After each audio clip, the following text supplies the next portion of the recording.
Viewers, welcome once again to this channel. इस episode में हम मिराज शहर की हिंदू धर्मशाला और सैनेटोरियम के इतिहास के बारे में जानेंगे। दिलचस्प बात यह है कि स्थानीय लोग भी इसके बारे में बहुत कम जानते हैं। मिराज एक ऐसा शहर है जो संगीत वाद्ययंत्रों के निर्माण के लिए प्रसिद्ध है और इसे मेडिकल हब के रूप में भी पहचाना जाता है। मिराज मेडिकल सेंटर उत्कृष्ट चिकित्सा देखभाल के लिए शहर की प्रतिष्ठा बढ़ाने में महत्वपूर्ण भूमिका निभाता है।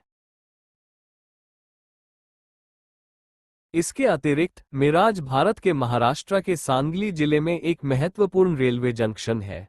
मिराज रेलवे स्टेशन इस क्षेत्र में एक महत्वपूर्ण केंद्र के रूप में कार्य करता है, जो विभिन्न मार्गों को जोड़ता है और देश के विभिन्न हिस्सों से परिवहन की सुविधा प्रदान करता है।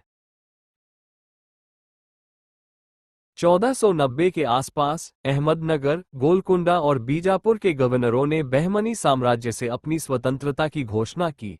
बहमनी साम्राज्य के पतन के बाद मिराज बीजापुर सुल्तानों के नियंत्रण में आ गया। लगभग 1634 में शाहजी राजे भोसले ने मिराज सहित दक्कन क्षेत्र के एक महत्वपूर्ण हिस्से को नियंत्रित किया। हालांकि उन्होंने मिराज पर सीधे शासन नहीं किया था। उनका प्राथमिक क्षेत्र दक्कन में था, विशेष रूप से पुणे और कर्नाटक के आसपास, जहां उनके पास बीजापुर सल्तनत के तहत एक बड़ी जागीर थी। दक्कन शक्तियों के खिलाफ विस्तार के उनके व्यापक प्रयासों के हिस्से के रूप में उनका प्रभाव और सैन्य अभियान मिराज तक फैल गया, जिसने क्षेत्र में मराठा शक्ति के क्रमिक उदय में योगदान दिया। इस युग के दौरान भक्ति आंदोलन विशेष रूप से प्रभावशाली था, जिसमें तुकाराम और एकनाथ जैसे संत व्यापक महाराष्ट्र क्षेत्र में सक्रिय थे। उन्होंने भक्ति आंदोलन के आदर्शों को फैलाने में महत्वपूर्ण भूमिका निभाई। इसके अतिरिक्त समर्थ रामदास, जिन्हें रामदास स्वामी के नाम से भी जाना जाता है, ने क्षेत्र के आध्यात्मिक परिदृश्य पर महत्वपूर्ण प्रभाव डाला। हिंदू धर्मशाला का निर्माण 1634 में किया गया था। हिंदू धर्मशाला के निर्माण का इतिहास स्पष्ट नहीं है, जिसमें यह भी शामिल है कि इसके निर्माण के लिए कौन जिम्मेदार था। धर्मशाला की स्थापना यात्रियों और बेघरों के लिए विश्राम स्थल प्रदान करने के लिए की गई थी। 1687 में बीजापुर के पतन के बाद मिराज मुगलों के नियंत्रण में आ गया और साहू द्वारा कब्जा किए जाने तक उनके पास रहा। 1761 में पेशवा माधवराव ने सैनिकों के रखरखाव के लिए मिराज किला गोविंदराव पटवर्धन को जागीर के रूप में प्रदान किया। पटवर्धन राजवंश, जिनके पूर्वज मिराज और सांगली से जुड़े थे, इस समय प्रमुख हो गए। पिछले कुछ वर्षों में धर्मशाला भवन जर्जर हो गया।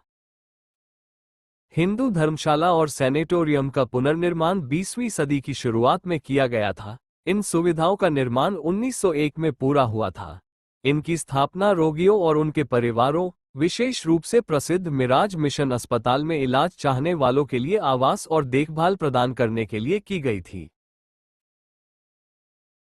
मिराज मेडिकल सेंटर ने मिराज मिशन अस्पताल के सहयोग से इन सुविधाओं की स्थापना की।